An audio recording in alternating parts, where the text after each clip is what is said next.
Welcome to another episode of The Brand Called You, a podcast and podcast show that brings you leadership lessons, knowledge, experience, and wisdom from thousands of successful individuals from around the world. I'm your host, Ashutosh Garg, and today I'm delighted to welcome a very accomplished professional from the world of marketing from Zurich, Switzerland, Petra Staudenmaier. Petra, welcome to the show. Thank you. Nice to be here. Thank you. Petra is a consultant for integrated brand management. She's the founder and owner of ConSOULT.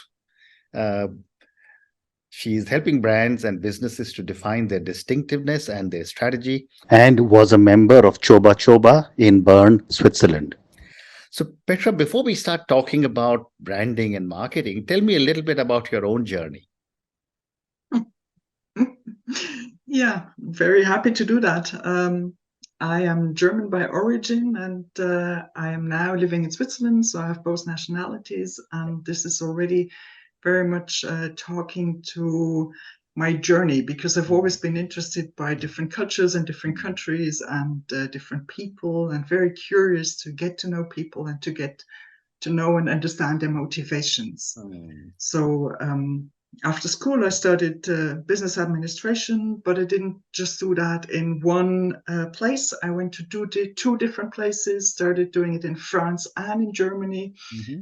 And to be honest, I probably wouldn't have continued if it hadn't had that aspect of internationality, of European approach to that.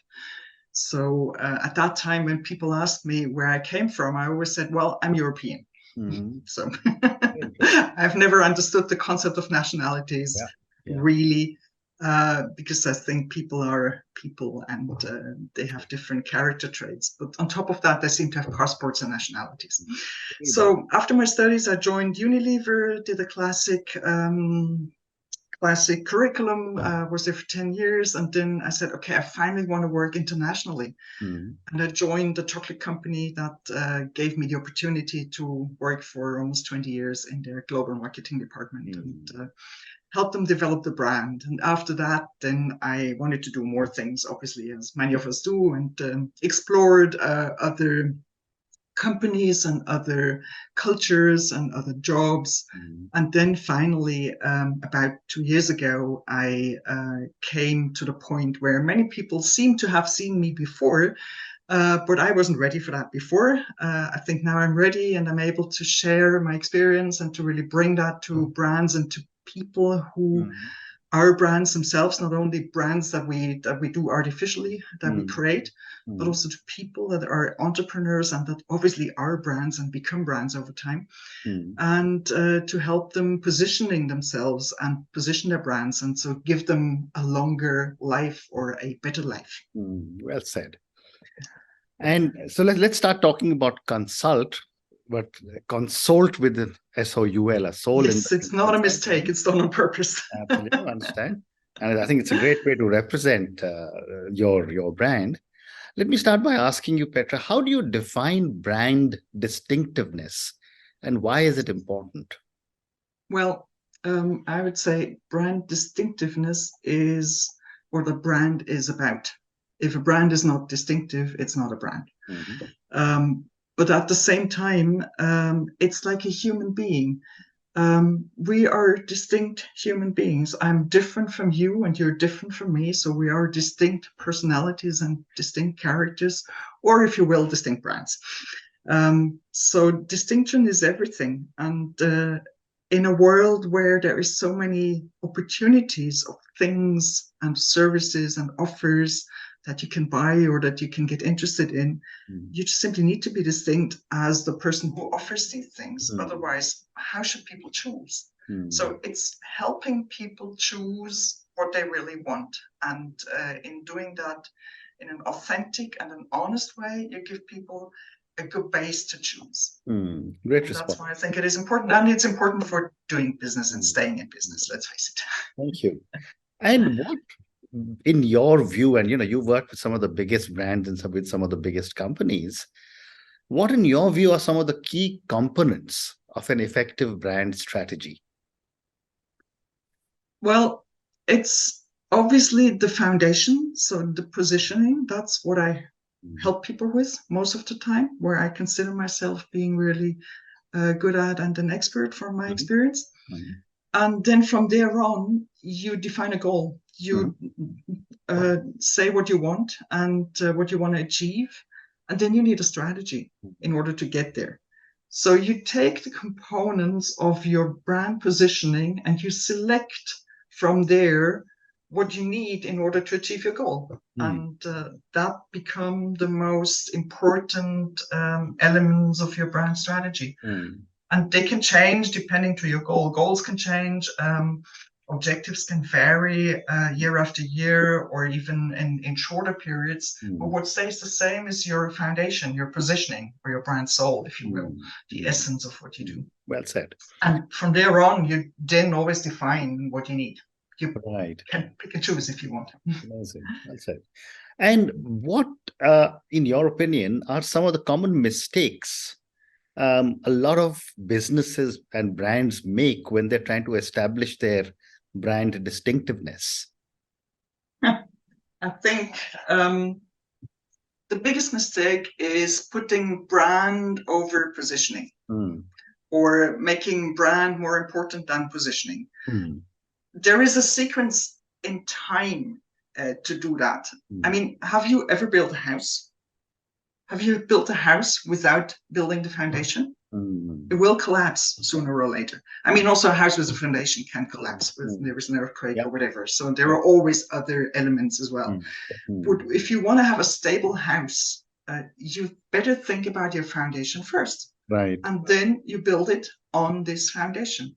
So you can build your brand first. You can pick your colors.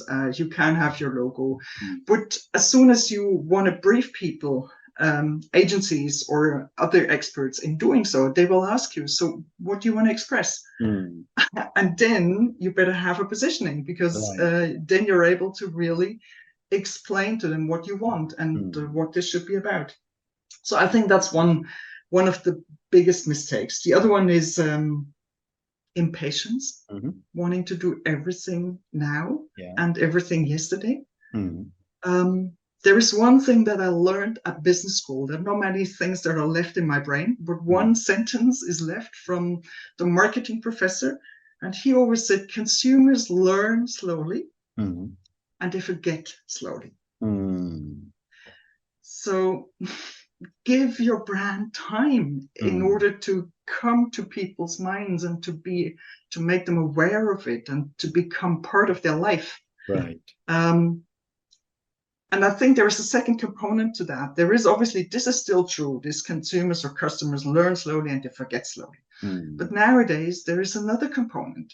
Customers also learn fast and they forget fast. Absolutely. So we need to play on both sides, and we need to be able to distinguish what is really the foundation, what do we need to build long-term and over time, and what needs to stay, and then how do we activate and how do we need to be attractive to this very fast-moving people and customers and world, and this ever-changing and ever requiring new attractions and new inspirations, and work with that as well. But stay true to your soul.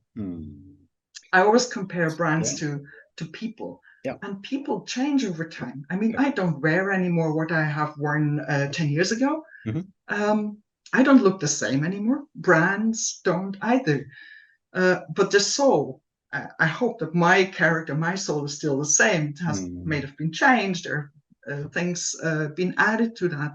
And so it's true also for brands. They need to stay firm in who they are and what they are with their essence, but then they need to put on new clothes and to change colors and to relax those rules that we have in the past. In the past, we were very stiff and very firm with branding rules. Changing a logo was impossible. Nowadays, if you don't change your logo and you don't go with what consumers and customers want to do with your brand, you lose. You lose them. Said. Great response. But there's a follow-up question, and I've often said brands are living beings, or brands are like babies, like you nurture a child, you got to nurture your brand. My question to you, Petra, is how can brands stay relevant for a long time? I mean, there are some brands which are over 100 years old and still very, very contextually there in the minds of people. As you said, the soul must be strong or honest. And some brands die very quickly. Yeah. So what makes brands stay relevant? I think part of the answer was already in my previous answer to your previous question. So relevance is about being up to date and being interested in humans and in the world, and being interested and curious about what's going on. What are trends? What are people interested in? People are not interested in the same things anymore as they were 20, 30, 40 years ago. So a brand as a living being needs to take this into account and to also bring along those new things. If we talk very classical brand strategy, then there are brand promotions, and you do promotions all the time. You can't do the same promotions anymore as 30, 40, 50 years ago. People would laugh at that. They wouldn't even look at it. So that's how a brand needs to adapt itself to the world around it, and relevant, and sometimes even do a step ahead so that people can follow. And sometimes look at the people that follow and then follow them and do that step that they might have done first. I think the profession of marketing is much more interesting nowadays than it was many years ago. It was much more static and much more about watching the rules, being the watchdog, and just preserving what has been built over time. Now it's so agile and it's so quick and so fast, and you can do many more mistakes, but you can also correct them faster. Correct. I remember starting off in 1979, 44 years ago, as a young marketing person, and you're absolutely right in what you say. But Petra, again, when I was reading about you, you work with brands to help them develop their brand strategy. My question to you is, how do you help businesses approach their brand strategy, and how do you align the company strategy with the brand identity? Yeah, it's a very relevant question, because many times companies are not convinced that this is really needed. They think that they know everything and that they don't need these deep dives into positioning and branding and strategy. And sometimes it's even true, because some companies and some entrepreneurs are naturally born branders, brand makers, and they're just so authentic and so how do you say that? So don't find the word. They are branding themselves, and they know what they do, and you just want to follow them. The issue is that when these brands grow and when these companies grow, the person that has been the founder, the charismatic founder, cannot be everywhere all the time and at the same time. So people that work with this person need to be able to understand and to replicate. So those founders or those entrepreneurs need to be able to talk about their why, and to talk about their soul, and to talk about their beliefs and their values. And I've come to realize that very often they're not able to do that. I've had one example that has been one of the kickstarters for me doing this job. When I was in a meeting, in a marketing meeting in one of these companies that I worked with, marketing agency was there presenting great story, great new product, great design. CEO walked in and agency presented again, was encouraged by the whole crowd sitting there. CEO listening, not saying a word for 5 minutes, stood up, went to the door, opened the door, turned around and said, "We're certainly not going to do this," and vanished. Wow. Nobody had the courage to hold him back. Nobody had the courage to ask the question, why? And that was the most shocking thing, because the guy was right, but he couldn't explain it. He had internalized so much his own brand that he had created that he just was able in the blink of a second to say, this is right and this is wrong, but he could not explain it.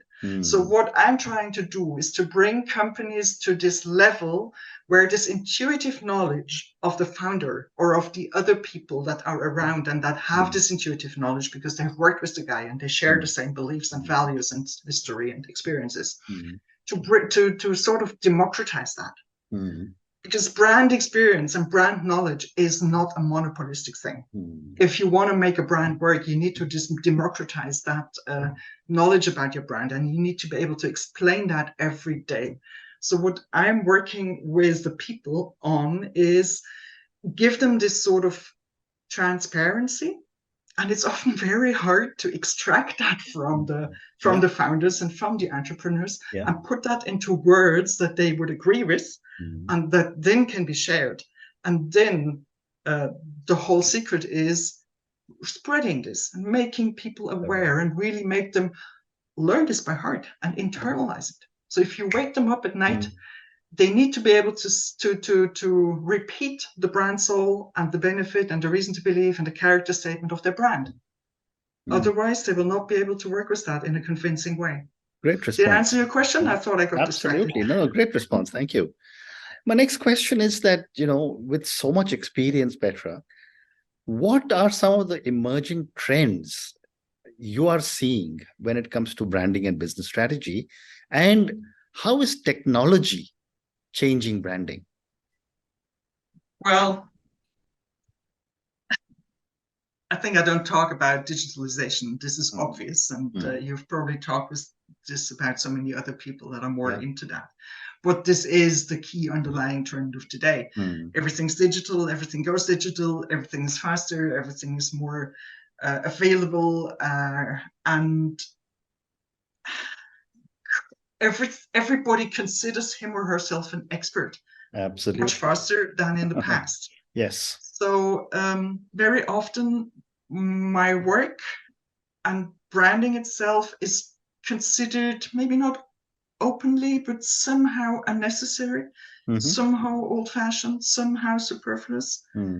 And people are growing into this, running into this with this impatience that is enhanced with technology. They're running away, and then at the end, we have brands that don't survive for 100 years anymore. And we have invested the same amount or even more of money, and it does become inefficient, and it's not a good business anymore. So what I see as a trend also is this, I call this a snackification in branding. So they're all the old, long-standing, old values brands. They're still around, and probably they will be around in 50 years from now still, if the marketeers don't do big mistakes to them. Or if technology simply washes them away, or if other catastrophes happen. That obviously is not in the hands of the marketeers. But I think with this growing agility of people and growing courage and openness to try out other things, it's important to follow them as a brand and to be able to offer them things within your brand. I mean, once you let them go, it's more difficult to get them back. So you better really offer them news, novelties, and participation. People want to participate. People want to co-create. So it's about not only about entertainment and not only about the solving your problem, but also about bringing them on board and integrating them into your brand story and into your brand values. At the base, you always need to be able to solve a problem. Otherwise, you have no relevance as a brand. If you can't provide a solution to a problem that the customers or consumers have, you're irrelevant. But on top of that, cater to their needs of being entertained and of being fast in discovering and of being able to share things that they have discovered. If you can take this on board and really play that game, then you have made a good thing out of this snackification and the growing inability to stay attentive of people. So this distraction thing, this attention deficit growth. Absolutely. Petra, I have time for two more questions for you. My next question is on culture. You live in a region which is culturally very diverse, multiple languages, multiple countries.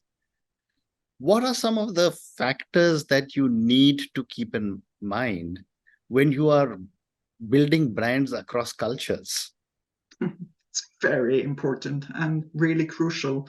So I once worked for this brand with this white man in this white costume that looked like a chef. And we did research around the world. What do chefs mean to people in different cultures? And it was extremely revealing how chefs were looked at already in the small, geographically small part of European countries that you were referring to. In one country, it's the big guy. In the other one, it's the mother that is the best chef, the best cook. And then you need to bring this together, and you need to be able to build your brand symbols in a way that they can work everywhere. And the best brand symbol is a symbol that works everywhere, but it will work for different reasons. And as a marketer, you need to be able to understand the different reasons, understand why a chef works in China and how it works in China, compared to Russia, compared to Brazil, compared to Canada and the United States, or in India. I don't know. I've never done research in India. It will be a different revelation probably whenever I'm able to do that. And even it's about the symbols that are considered differently, that people grew up with differently. And it's also about using language. One example from the past was a brand called, a new brand that was that should be launched, and it was called Nouvelle Confiserie. Successful in the German-speaking parts of Europe because it was a foreign word and it was meaning something very of high value. Now, the words were French. Looking into the French-speaking part of the world, these words were worth nothing. They were considered very down, very, very low value products. So this couldn't work at all. It was not possible to bring a brand along with these wordings internationally. And that's what you need to. And there are so many stories of this kind all over the world. And Petra, my last question to you, and this is for the many, many people who will listen to our conversation. Based on your deep understanding of branding and marketing, what would you say are 3 lessons young entrepreneurs or small and medium entrepreneurs need to remember when building their brands? Well, I would go with what I've said before. First, build your foundation before you build your house. Make sure that you understand your foundation, you can explain it. Brings me to the second one. Intuition is a great asset. Be aware of it, work with it, and be ready to explain your intuition. And that's where I can help. And then third is your brand has a soul. As you yourself have a soul. So recognize the soul of your brand, define it, find that jewel that is the essence of your actions, and work with it every day. Bring it to life. Very well said. And on that note, your 3 wonderful lessons, Petra. Build your foundation first. And I think that is so important. And I love the way you compared the foundation of the brand with the foundation of your house. Second, you spoke about, intuition is a great asset, and you must be able to explain your intuition. And that's where you said ConSOULT can definitely play a role. And the third one you said was, that remember that every brand has a soul, and therefore learn to recognize the soul of your brand, because that's the soul that, as you said, will last irrespective of how Yeah. many years that may be there. Thank you for speaking to me about your own journey. Thank you for speaking to me about ConSOULT. Thank you also for speaking to me about so many different aspects of branding. I love the way you spoke about when you said one of your former colleagues said consumers take time to learn, but consumers take long time to forget as well. And Yeah. again, a very, very powerful statement. I'm sure a lot of our viewers and listeners will remember. Thank you for speaking to me, Petra, and good luck to you. Thanks, Ashutosh. Thanks for having me. Good luck to you. Thank you. Thank you for listening to the Brand Called You videocast and podcast, a platform that brings you knowledge, experience, and wisdom of hundreds of successful individuals from around the world. Do visit our website www.tbcy.in to watch and listen to the stories of many more individuals. You can also follow us on YouTube, Facebook, Instagram, and Twitter. Just search for the Brand Called You.